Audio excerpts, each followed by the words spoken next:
I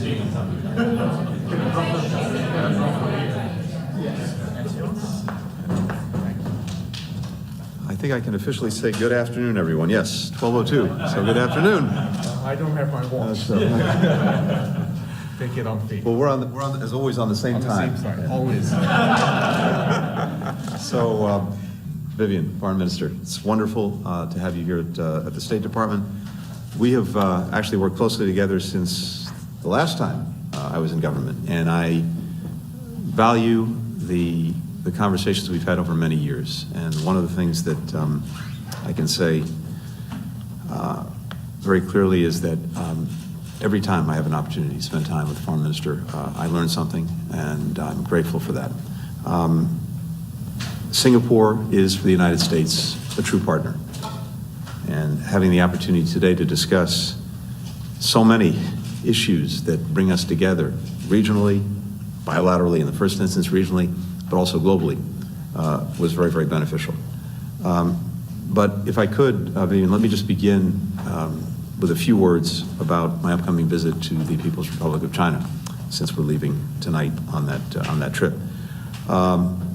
We look forward to having a series of meetings with senior officials in Beijing, building on the engagements that we've had with the PRC since President Biden and President Xi met in Bali late last year.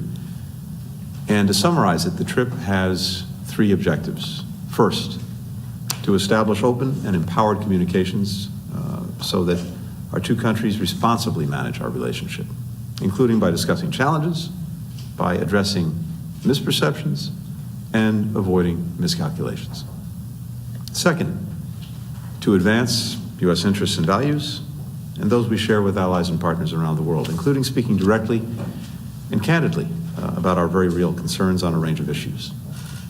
And third, to explore the potential for cooperation on transnational challenges, global economic stability, illicit synthetic drugs, climate, global health, where our country's interests intersect and the rest of the world expects us to cooperate. Intense competition requires sustained diplomacy to ensure that competition does not veer into confrontation or conflict.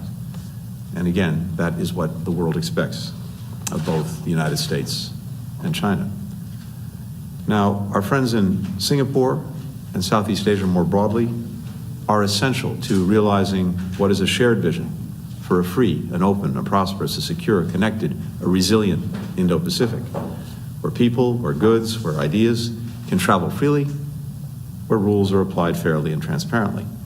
And indeed, for 6 decades now, the strategic partnership between the United States and Singapore, rooted in respect for the rules-based international order, has helped strengthen peace and stability in the region and around the world. I reaffirmed to the Foreign Minister that ASEAN is at the heart of our Indo-Pacific strategy.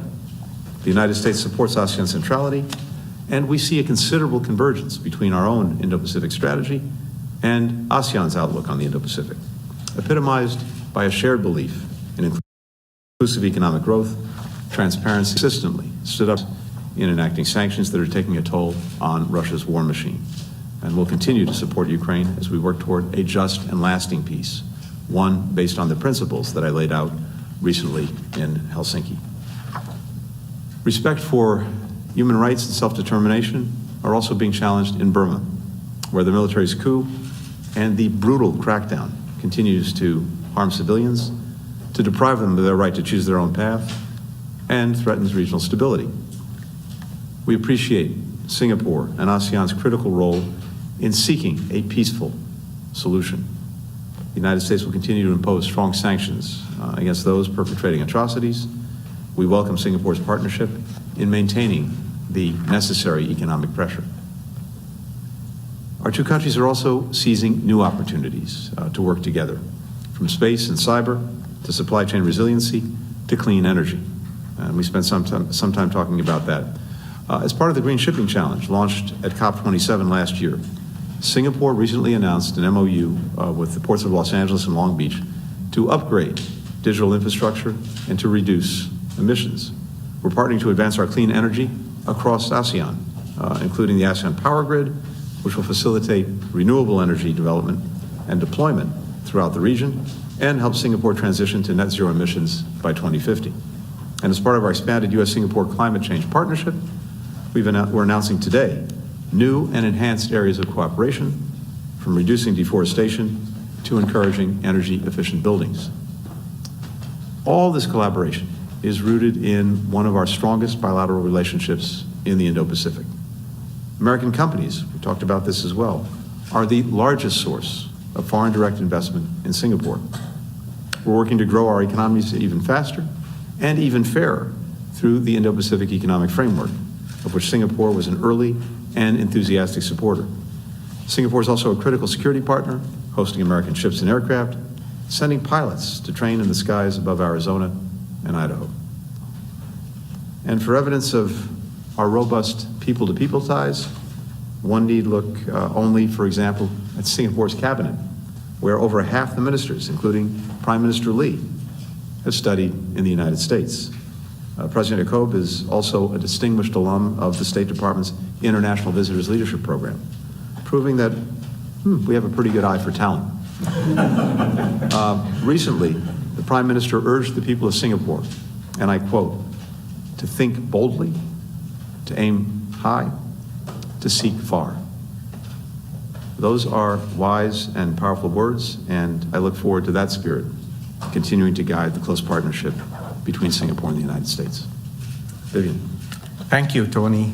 It's always special to meet you here. I think we've been meeting regularly for about 7 years, including in different incarnations. But, and so I will confess to being biased, but I think the United States is very blessed to have the ultimate consummate diplomat in you, and more so at these very testing, trying, and challenging times. So it's an honor to be here, and thank you for the opportunity to discuss a wide range of issues just now. We first reaffirmed the excellent, long-standing, close, stable relationship between the United States and Singapore.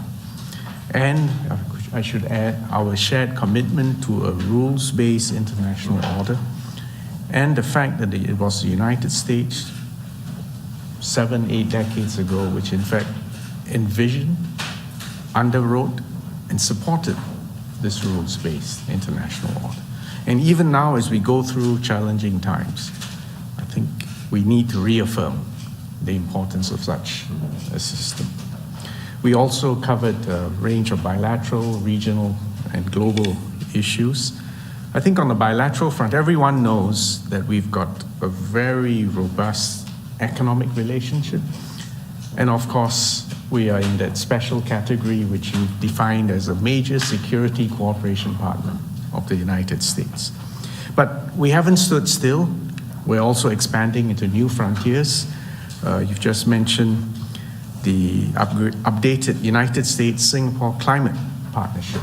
And this will focus on collaboration in 5 areas, including the regional energy transition in Southeast Asia, and also low and zero emission solutions. So watch this space, there's a lot happening. We are also working in other areas like cybersecurity, all the more pertinent now with the challenges that we're facing. And also we also signed the Artemis Accord last year, so that's another whole new frontier for collaboration. I mentioned just now that we, in fact, for 33 years we've had the Memorandum of Understanding regarding the United States use of our facilities at both naval and aviation. Again, that has been a symbol of our belief that the United States' strategic presence and contribution to our part of the world has provided stability, has provided opportunity, and helped to underwrite the peace, which we should never take for granted. Singapore is home today to over 5,700 United States companies, and I also made the point that the United States investments in Singapore exceed what the United States has invested in Japan, China, and the ROK combined. If you consider how small Singapore is, that statistic becomes all the more remarkable. On the other side of that same equation, Singapore's investments into the United States and US exports to Singapore, in fact, support more than 250,000 jobs in America itself. So I know it's not just about trade for its own sake, but also in terms of jobs and opportunities for people on both sides. I also wanted to commend the very active regional engagement under President Biden's administration and with your shepherding the efforts in our part of the world. The fact that President Biden attended the ASEAN summit in Phnom Penh last year, and the President also hosted the ASEAN-US special summit in Washington in May last year. That sent a very strong signal of engagement. And we also elevated the ASEAN-US relations to a comprehensive strategic partnership last year. And it's not just a form of words, but the real substance, the real deal. We also look forward to working with you, and you mentioned it just now, to align the US Indo-Pacific strategy with the ASEAN outlook on the Indo-Pacific. And we hope that there'll be further discussions, hopefully when the President and you can visit our part of the world for the ASEAN meetings, the EAS summit, the ASEAN-US summits as well, either here or in our part of the world in the near future. So I think the point is we do want to reaffirm the importance, the critical importance of the US anchoring your strategic engagement in our part of the world. And I made the point that there is in fact a deep reservoir of goodwill and trust. And you have many partners in the Asia Pacific. Maybe others may not be as explicit as we are in saying how welcome you are, but I gave you the assurance that everyone wants to see you engaged in our part of the world. The IPEF, which we also discussed, is another strong reaffirmation of the US commitment to the economic agenda in Southeast Asia, and in fact, the Asia Pacific. We welcome the substantial conclusion of the negotiations on the second pillar of the IPEF, and this focuses on supply chains. And we hope that the remaining pillars of the IPEF will include meaningful provisions that will lead to concrete benefits and even greater regional integration. Finally, I know you've got a big visit coming up. I believe you're leaving tonight. And I wanted to say that we commend your efforts. This is a very important and critical moment, not just for the United States and China, but indeed the rest of the world will be watching. So we hope and believe that you will be able to manage the differences, but more important, establish open channels of communication, build mutual trust and understanding. And I wish you smooth sailing and a successful visit ahead. So thank you again for hosting me. Thank you for this chance, to, as always, have very open, candid, sincere discussions. And I wish you all the very best. Thank you. Thank you. We'll take four questions. First one goes to Simon Lewis with Reuters. Thank you. First to the Foreign Minister, Dr. Balakrishnan. The Secretary mentioned that Myanmar came up in your discussions. I wondered if I could ask you for Singapore's position on an initiative by the caretaker government in Thailand to re-engage with Myanmar's military junta and reportedly inviting the junta back into ASEAN meetings. Is that something that Singapore would support? And I'd also be interested in your response to the recent report by the UN Special Rapporteur on Myanmar, on human rights in Myanmar, who identified $254 million worth of goods that have come through Singaporean entities to the Myanmar military. So I'm interested in your response to that. And for the Secretary, I would also be interested in your view on whether ASEAN nations, including Singapore, also Thailand, should be doing more to stop the violence in Myanmar. And specifically on Thailand, I wondered if we could get your view on efforts to form a new government there. Are you concerned about the Thai military trying to cling on to power despite the pretty clear results of the election? And just an additional one, because it's breaking news, President Putin has said that tactical nuclear weapons have been deployed to Belarus. Secretary, what's the US response to that, and are there consequences for Russia and Belarus? Thank you. Well, thank you. I think I counted at least 3 questions. Let me get back to first principles. We condemn the coup in Myanmar and the ongoing violence against civilians, the instability in the country, the setback to national reconciliation, and the enormous impact on the economy. Unfortunately, it's now more than 2 years. We haven't seen any signs of improvement. From an ASEAN perspective, we had the 5-point consensus, and we haven't seen any significant progress in fulfilling the 5-point consensus.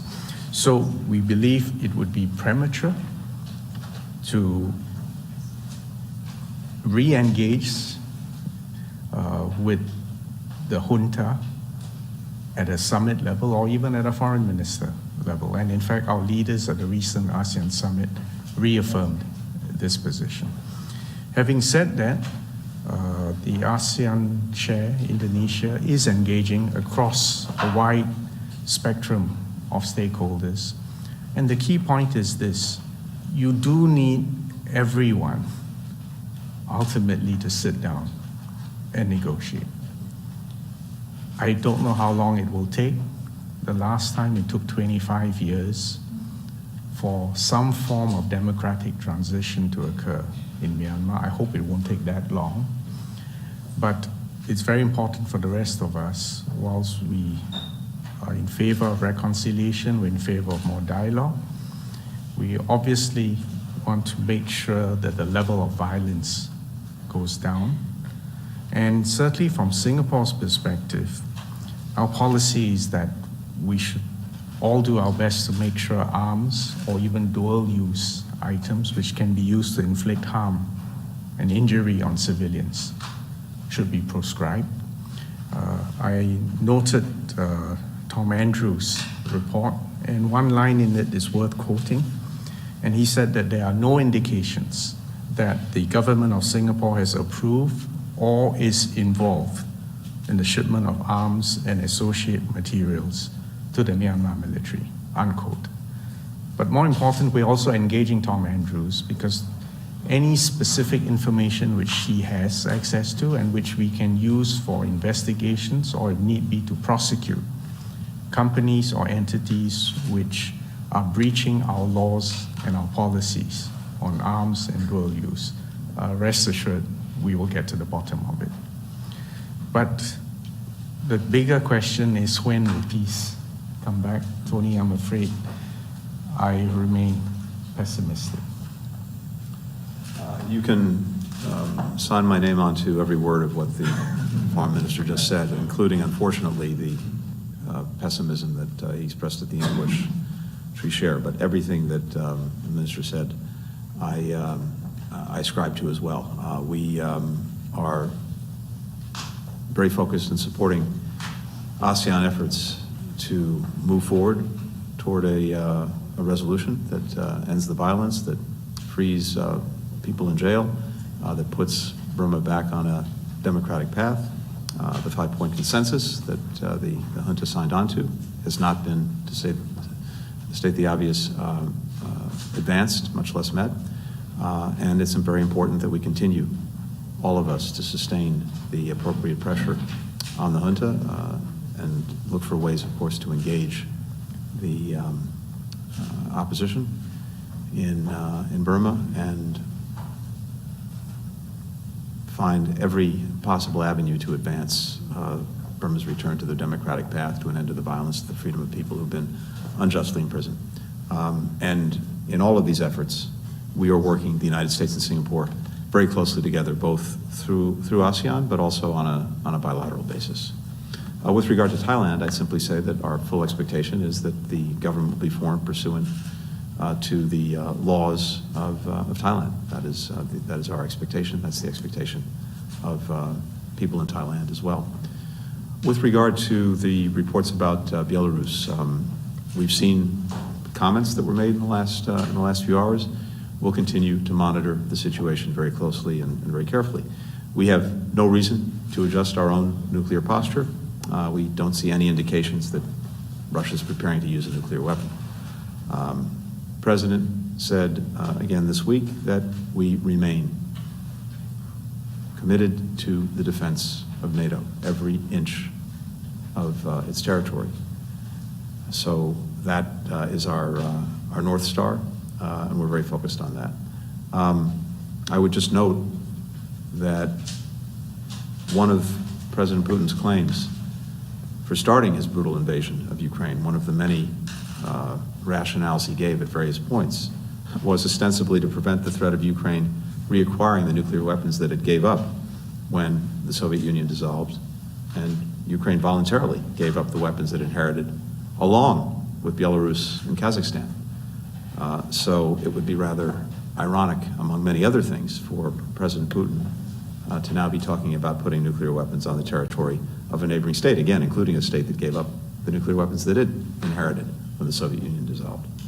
And as for Belarus itself, this is just another example of Lukashenko making irresponsible, provocative choices to cede control of Belarus's sovereignty against the will of the Belarusian people.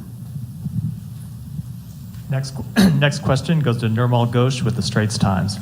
Thank you. Thank you. Minister, you have spoken about the new frontiers in the relationship with the United States. Could you elaborate a bit on that? You mentioned the climate partnership, cybersecurity, and so forth. A few more specifics if you could share. And secondly, as has been mentioned, a lot of the world is watching the Secretary's forthcoming visit to China. I wonder if you could give us a Singapore and/or Southeast Asian view of U.S.-China relations. And Mr. Secretary, if you could also speak to that latter part about ASEAN centrality and how it all fits into the Indo-Pacific strategy. China. Thank you. Well, thank you, Dhamal. I used to be the Minister of Environment before this incarnation, so I was heavily involved with the final negotiations for the Paris Agreement. And one observation which I will make is that we would not have arrived at the agreement in Paris if it hadn't been for the confluence of strategic and environmental interests of the United States and China. And I can tell you that from direct experience. And in a sense, that's why tonight's trip is so important, because there are many global planetary issues, climate, pandemics, even cybersecurity, which require the United States and China to work off the same page and be key pillars for a global system which will help increase resilience to threats to welfare, health, and prosperity for people all over the world. So, you go with our full support. But having said that, speaking now as a diplomat, I want to make this plea. Please don't put too much weight on poor Tony's shoulders. The fact is, diplomats need time and space, and sometimes just some quiet time to engage in some honest-to-goodness conversations without having to put out a tweet every hour or two. The trip is essential, but not sufficient. There are fundamental differences in outlook, in values, and it takes time for mutual respect and strategic trust to be built up. So it's important, but I'm also making the plea, I hope people don't have excessive expectations on that front. On your question about the new frontiers, I already mentioned the climate partnership. And there are 5 focal areas under that partnership, which include the regional energy transition. Second, low and zero emission technologies and solutions. Third, nature-based solutions and carbon markets. And 5th, urban decarbonization, resilience, and capacity building. And even in all these areas, you can see that there's obvious opportunities for synergy and cooperation between the United States and Singapore, not just for our own sake, but in our region as well. I mentioned the Artemis Accords, so outer space is certainly another frontier. And of course, we've been working very closely, especially in the last couple of years, on cybersecurity, because that is a clear and present frontier where there's both risk and opportunity. So watch this space. Tony? I'm, as always, tempted to say what he said. Because once again, I think the Foreign Minister's captured it very, very well on all fronts.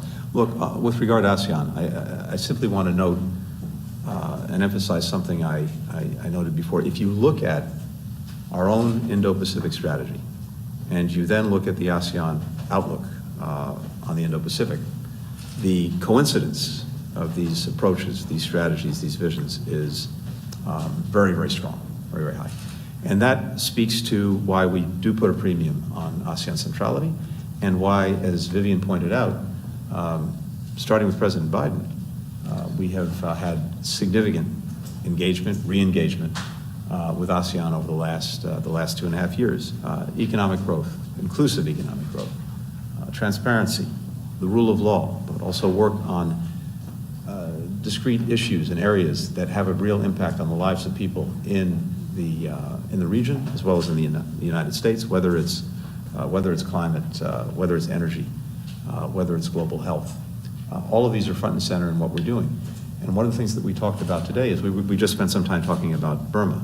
And of course, that tends in ASEAN meetings and U.S.-ASEAN engagement, maybe that tends to get the headlines, and it's usually important. But if you look at the agenda that we're actually pursuing, both at the meetings that we have and then day in, day out, it's a very broad universe of issues, of subjects, all of which really go to the needs, the aspirations, the hopes of people in the ASEAN region and in the United States. So Next watch question. what we do, not just what we say. And you'll see that there's a full range of activities for the United States and its engagement with ASEAN. Next question goes to Jennifer Hansler with CNN. Thank you. Mr. Secretary, on Iran, how would you characterize the ongoing indirect talks with Tehran? Would you say that you're optimistic that an understanding can be reached between the two sides on constraining Iran's growing nuclear program? And then the Omani foreign minister said earlier this week that he believes the two sides are close on a deal for the detainees. Do you agree with that characterization? And then moving on to the China detainee issue, are you committed to raising the case of Kylie, Mark Sweden, and David Lin in your meetings in Beijing? And more broadly to both you, Mr. Secretary and Mr. Foreign Minister, are you optimistic, given what you said about this not being sufficient, are you optimistic that this will lead the way to continued meetings, continued dialogues between the U.S. and China, including on the military-to-military front? Thank you. Great. Thanks, Jennifer. With regard to Iran, some of the reports that we've seen about an agreement on nuclear matters, or for that matter on detainees, are simply not accurate and not true. On the nuclear side of the equation, we are determined to ensure that Iran never acquires a nuclear weapon. We remain convinced that the best way to do that is through diplomacy. We haven't taken any option off the table.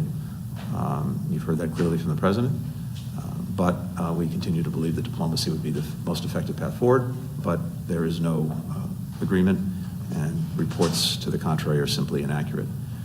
When it comes to our detained citizens in Iran, nothing would please me more than to be able to say that we have an agreement that secures their release, but that too would not be accurate. It's something we continue to work on intensely on a regular basis, and that's separate and apart from any conversations we have on nuclear matters, but I'm not in a position to say that we have an agreement. With regard to the visit. Two things. One, yes, I will be raising the detainees. This has been an ongoing conversation with the PRC, and something that for me is always at the top of my list, that is looking out for the security and well-being of Americans around the world, including those who are being detained in one way or another, including arbitrarily. More broadly, what we're working to do on this trip is to really carry forward what President Biden and President Xi agreed to in Bali at the end of last year, which was to establish sustained regular lines of communication at senior levels across our governments, precisely so that we can make sure that we are communicating as clearly as possible to avoid, as best possible, misunderstandings and miscommunications. Because if we want to make sure, as we do, that the competition that we have with China doesn't veer into conflict, the place you start is with communicating. And so we'll see what comes from this visit, but this is directly in response to what the two presidents agreed in Bali last November. And as to what comes next, let's see how the visit goes. I think Vivian said it very well. This is an important, but in a sense, insufficient step, because there's a lot of work to be done. I'd note as well that even as we're trying to make sure through better communications that the competition doesn't veer into conflict, we're also looking at areas where we might cooperate in the interests of the American people, in the interests of China and its people, but also in the interests of people around the world. One of the clear demand signals that we get, including from our close friends and partners, is that both the United States and the PRC will responsibly manage this relationship and look for areas where our cooperation might produce results that benefit not only our own people, but people around the world, including in the region. So we'll be looking at that as well.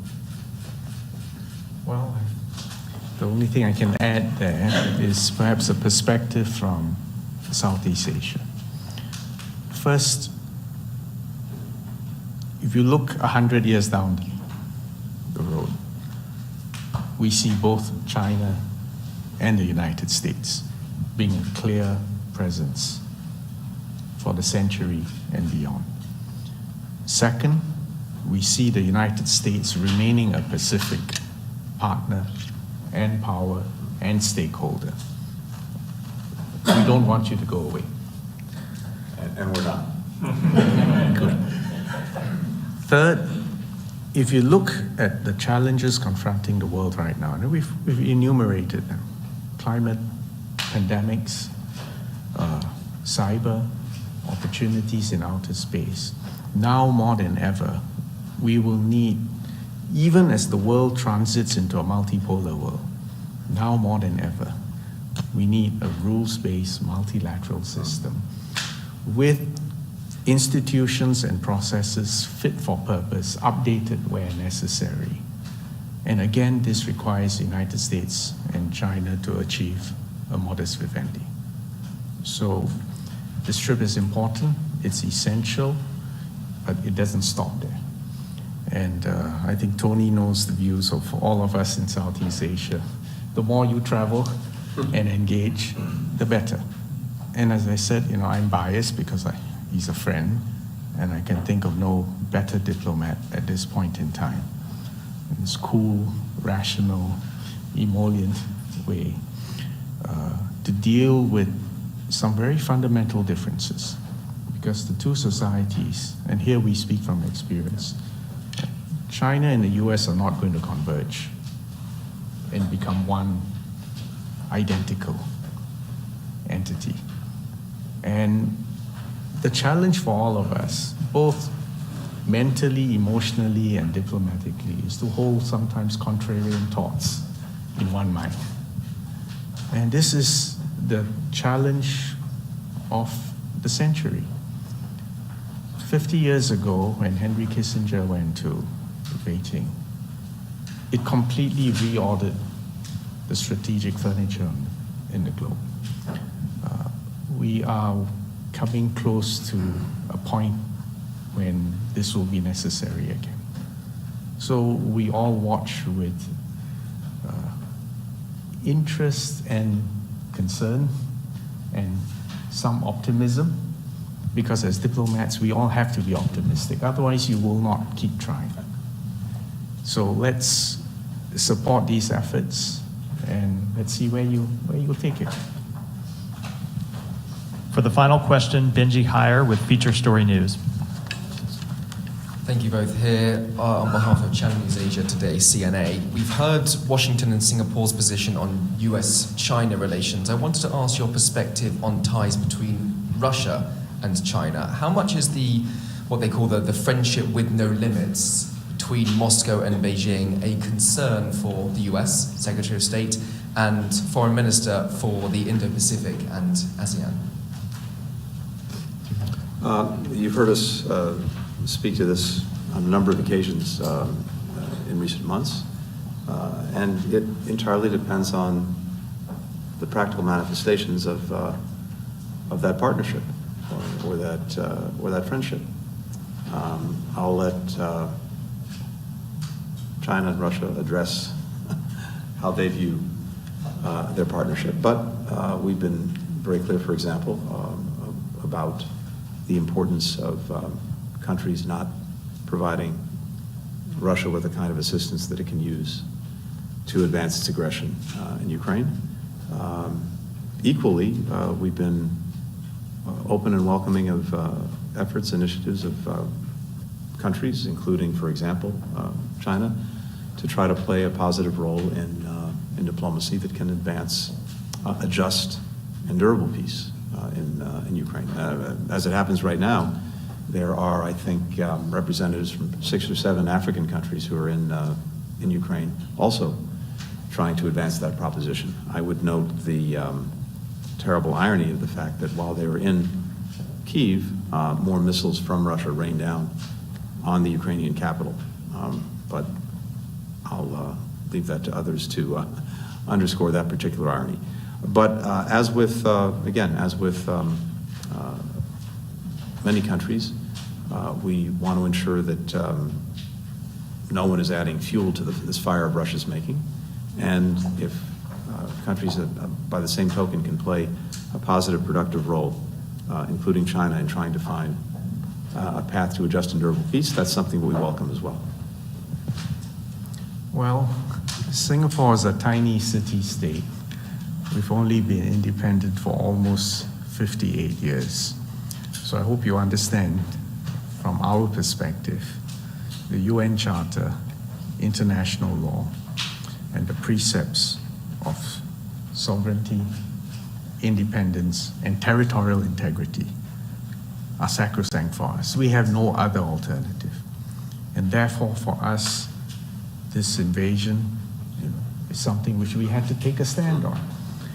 And we have. And that's expressed in our votes in the General Assembly and also in some specific sanctions that we have taken against Russia. And it's something which we don't do routinely or lightly, but it's an expression of how strongly we feel on this matter. I can't speak for China, but I would say that at least in their interactions with us and also in the public statements, China also has affirmed the importance of territorial integrity, independence, and sovereignty. And like Tony, I also hoped that their efforts will bear fruit. And, we really have to pray for peace, because we know that at the end of the day, you will end up at the negotiating table. But right now, blood is being shed and lives are being lost for perhaps marginal leverage on the negotiating table. And as humanitarians, all of us must feel the pain and the tragedy of this situation. And I think we all want peace. When it'll be achieved, I don't know, but we all want peace. Thank you. Thank you.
A Russian man claiming to hold top-level secrets about Russian advanced bombers has just turned up at the U.S. southern border, seeking asylum. The man claims to have been an engineer at a production facility over in the city of Kazan, and he says that he possesses top-secret information about the White Swan Tu-160, which is the most advanced bomber in the Russian arsenal. U.S. border officials, they interviewed the man, and they determined that his story was in fact credible and eventually passed him off to the FBI, who are still in the process of interrogating him right now. However, analysts have pointed out that the fact that the story was even leaked to the public is an indication that perhaps the American government is encouraging other Russians who also hold top-level secrets to also escape to America.